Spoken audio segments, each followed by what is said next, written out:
Here are your notes for targets 6 through 8. We are cruising right through our first or our second unit here.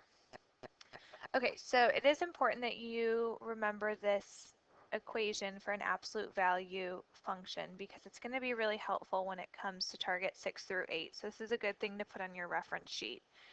So m is what we consider to be the slope. And I'm going to use that term loosely just because slope is generally a characteristic of a linear function, and this is absolute value. But you'll see why it does kind of make sense to call that slope once we get to graphing. H is your horizontal shift. I'm going to make a note here that it is always opposite, meaning if inside those absolute value brackets, oop, that is not how you spell opposite. Inside the absolute value brackets, if it says like x minus 2, we're actually going to do x plus 2, and you'll see what I mean when we get to graphing. So V is the vertical shift. It is not opposite. It does exactly what you think it should. It's so friendly in that respect. And the vertex of the graph is at whatever point is h, comma, v. Uh-oh. All kinds of craziness is happening here. And so that's important because if you think about an absolute value function, it's the very tip of that V shape. All right, so let's get started here. We're going to identify 3 things in order to graph. So I'm going to see what M is, H is, and V is. So remember, M is right out in front of the absolute value brackets, and if there's nothing there, we just assume it to be a 1. H is inside the absolute value brackets with the X, but there's nothing there, so H is 0. And then V is at the very end, so it's 3. So remember the vertex is at H, comma, V, which is at 0, 3, which is right here. So I went ahead and made that vertex point, and then what we're going to do is use our slope, which is 1, and we're going to graph the rest of this V shape. So if the slope's 1, we're going to go up 1 over 1. But we're actually going to do this in both directions, so it does create that V shape that we're looking for. And this is our absolute value function. Same process every time, just new numbers. So on B, we have M, again, is 1 because there's nothing out in front. H, remember it's always opposite. So this says x minus 2, so it's actually positive 2. V would be behind the absolute value bracket, so since there's nothing there, it's just a 0. And our vertex is at H, comma V, 2, 0. Our slope is 1.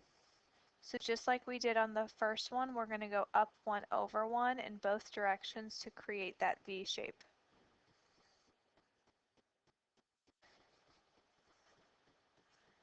All right, so we have A and B both pretty basic here. Let's take a look at C. Same 3 things we're looking for. M. Out in front there's a negative this time, so the slope is actually negative 1. H, don't forget to flip the sign, it should be a 2. V, behind the absolute value brackets is the 3, so the vertex is at 2, 3. I'm going to go ahead and plot that point.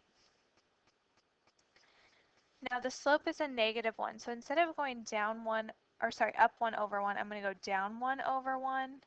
So this V is going to open downward. So that negative out in front makes the V open down.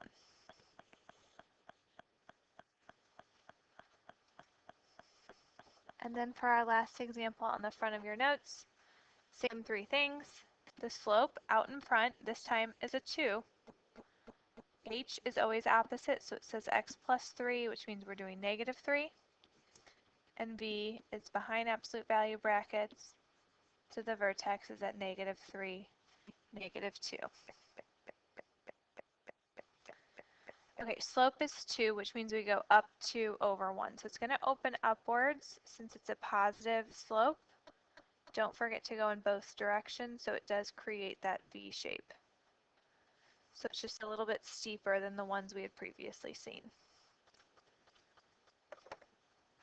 So this is target 6, just the graphing aspect here.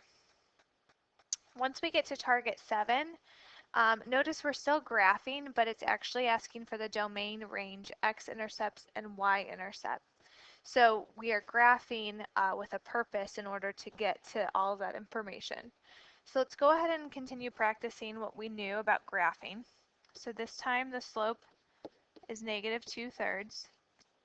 H, there's nothing inside the absolute value brackets with x, so that must be 0. And V is negative 4. So our vertex is 0, negative 4. So we are going to be right here for the vertex. And then we have a slope of negative 2/3. So we're going to go down 2 over 3. And go in both directions down 2 over 3.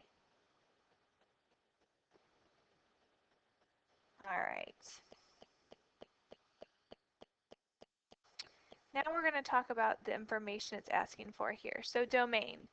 Going back to last unit, remember that domain meant how far to the left and right. So for the domain, I like to look at the arrows. And it's going to go forever to the left and forever to the right. So this is going to be all real numbers. Remember, you can write that out if you'd like.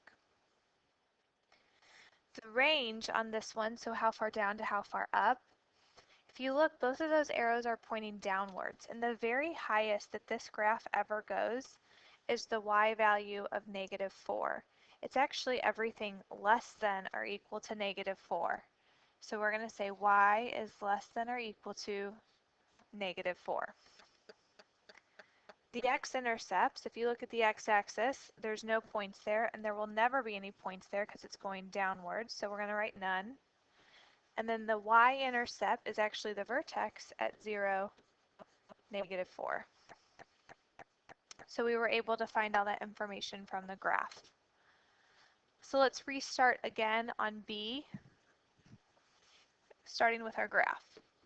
The slope is 1/2, h is negative 4, v is 1. So the vertex is at negative 4, 1.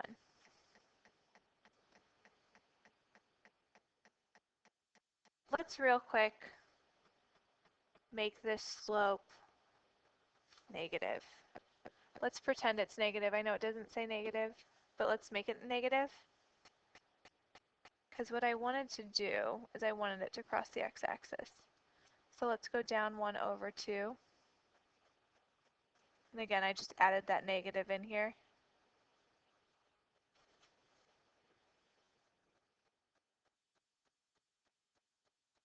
Okay, so let's talk about the domain. How far to the left and right is this graph going to go? Forever. So we're going to say all real numbers. The range, it's everything below this value, which is 1. So y is less than or equal to 1. Make sure you look at the y value for the range. The x-intercepts, there are actually two x-intercepts. One is at negative 6, 0, and one is at negative 2, 0. And the y-intercept is right here at 0, negative 1. So again, using all that, or using the graph to find all that information. And then our last target for today, we are going to write an equation from a graph. So remember your equation. I'm going to write it up here. Y equals m times the absolute value of x minus h plus v. That's from the very beginning of your notes. So there's three things we need.